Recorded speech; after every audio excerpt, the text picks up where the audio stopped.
जो तीसरी वेव के लिए बच्चों को खतरनाक बताया जा रहा है और वैक्सीनेशन भी पूरी तरीके से नहीं हुआ है, इसको देखते हुए ये फैसला लिया गया है।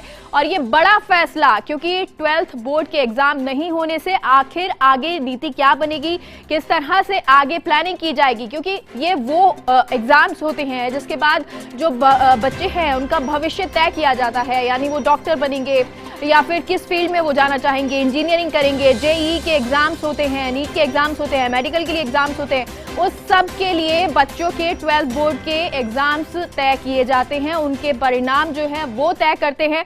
लेकिन अब ये बड़ा फैसला लिया गया है। आज मंत्रिपरिषद की बैठक थी, कोरोना मैनेजमेंट को लेकर के काफ़ी विस्तार से चर्चा हुई। वैक्सीनेशन के बारे में जो भारतीय जनता पार्टी भ्रम फैला रही है उसके बारे में भी चर्चा हुई, और जो माध्यमिक शिक्षा बोर्ड की जो 10वीं और 12वीं की परीक्षाएं हैं उसको लेकर के भी मंत्रिमंडल के सभी साथियों से चर्चा हुई। चर्चा के उपरांत ये तय किया गया कि राजस्थान माध्यमिक शिक्षा बोर्ड की 10वीं और 12वीं की परीक्षाएं कैंसिल की जाती हैं, और जो माध्यमिक शिक्षा निदेशक और माध्यमिक शिक्षा बोर्ड के और शिक्षा विभाग के अधिकारी मिलकर के 10वीं और 12वीं के बच्चों की मार्किंग कैसे होगी इसके बारे में जल्दी ही तय करेंगे। और जो शैक्षणिक सत्र है वो 7 जून से शुरू होगा। जितने प्रतिशत लॉकडाउन खुला है उसी हिसाब से टीचर्स को बुलाए जाएंगे, और जब तक सार्वजनिक ट्रांसपोर्ट पूरी तरीके से नहीं खुल जाता है तब तक किसी भी टीचर को एंजल ब्रोकिंग के नए आई ट्रेड प्राइम प्लान पे अब पाइए 0 ब्रोकरेज और साथ ही free margin trade funding for the first 30 days. ध्यान रहे, limited period offer. Investments in securities market are subject to market risk. Read all the related documents carefully. जो बाहर से आता है उसको वो शाला प्रधान उसको कंपेल नहीं कर सकता है, क्योंकि काफ़ी ऐसे टीचर हैं जो दूसरे डिस्ट्रिक्ट्स में रहते हैं। तो कहने का तात्पर्य, जब सार्वजनिक ट्रांसपोर्ट खुल जाएंगे और लॉकडाउन के हिसाब से जब ऑफिसेज खोलने की जितनी प्रतिशत की छूट सरकार के द्वारा दी जाएगी उतनी प्रतिशत शाला के अंदर टीचर आएंगे, शेष को दूसरे कार्य में लगाया जाएगा। इसलिए 10वीं और 12वीं की जो एग्ज़ाम्स कैंसिल की गई हैं उसके बारे में जल्दी हम मेथड तैयार करके, और जो बच्चे पढ़े हैं उनका किस प्रकार से मार्किंग होगी 10वीं और 12वीं की वो तय करके, यानी सर ये परीक्षाएं नहीं होंगी, ये कैंसिल का मतलब यही माना? कैंसिल का मतलब ये है कि परीक्षाएं नहीं होंगी। लेकिन जैसे सीबीएसई ने ये कहा है कि अगर कोई बच्चे उससे हमारी मार्किंग से संतुष्ट नहीं होंगे तो फिर सामान्य स्थिति होने पर, कोरोना खत्म होने के ऊपर उसके ऊपर विचार किया जा सकता है।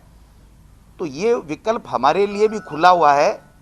लेकिन आज की तारीख में जो फैसला हुआ है वो ये हुआ है कि 10वीं और 12वीं की राजस्थान माध्यमिक शिक्षा बोर्ड की परीक्षाएं कैंसिल की गई हैं, नहीं होंगी। क्या पैटर्न कुछ डिसाइड, कुछ फॉर्मूले पे बात हुई है सर? क्या नहीं, वो फार्मूले पे यहाँ पे बात नहीं, वो एजुकेशन डिपार्टमेंट को तय करना है कि किस प्रकार से उन्होंने टेस्ट लिए हैं, हाफ ईयरली एग्जाम्स ली है, 10वीं के क्या मार्क्स हैं, 11वीं में उसकी क्या परफॉर्मेंस है, 12वीं में जो बच्चा पढ़ा है उसने किस प्रकार से पढ़ा है, कितना वर्कबुक में काम किया है, कितना उसने टेस्ट में लिखा है, कितना ऑनलाइन वो बिजी रहा है, किस प्रकार से रहा। तो वो सारी चीज़ें देख करके एक मेथड जल्दी हम लोग तय करेंगे जिससे बच्चे के भविष्य के साथ में कोई खिलवाड़ ना हो और वो पूरी तरीके से संतुष्ट रहे कि हाँ मैं इस कैटेगरी का था जितने नंबर मेरे आए। नए शैक्षणिक सत्र को लेकर एक बार दोबारा बता दीजिए सर। क्या नया शैक्षणिक सत्र 6 तारीख तक था, 7 से खुल गया। पीओ हमारा पहले से ही मौजूद है, कोरोना में उसकी ड्यूटी है। जितना लॉकडाउन कार्यालय खोलने के बारे में छूट देगी सरकार, उतने प्रतिशत टीचर को ही स्कूल में बुलाया जाएगा। लेकिन जब तक सार्वजनिक परिवहन चालू नहीं होगा तब तक वो टीचर अगर विद्यालय में नहीं जाता है तो उसके खिलाफ किसी तरह का कोई एक्शन नहीं होगा जो जिले से बाहर का है या आ नहीं सकता हो किसी कारण से, क्योंकि ये हमारी ड्यूटी में आता है कि सार्वजनिक ट्रांसपोर्ट नहीं खुला हो तो झुंझुनू का आदमी, अलवर का आदमी बाड़मेर में कैसे जाएगा, इसलिए उसका भी हमने ध्यान रखा है। बाकी शेड्यूल हम लोग कल जारी कर देंगे कि उसको क्या क्या करना है, विद्यालय में कितने प्रतिशत को आना है, उनको बच्चों को किस प्रकार से जो स्माइल प्रोजेक्ट है उसके माध्यम से कैसे तैयार करना है, वर्कबुक कैसे तैयार करना है, उनका एडमिशन कैसे होना है, उनका प्रमोशन के जो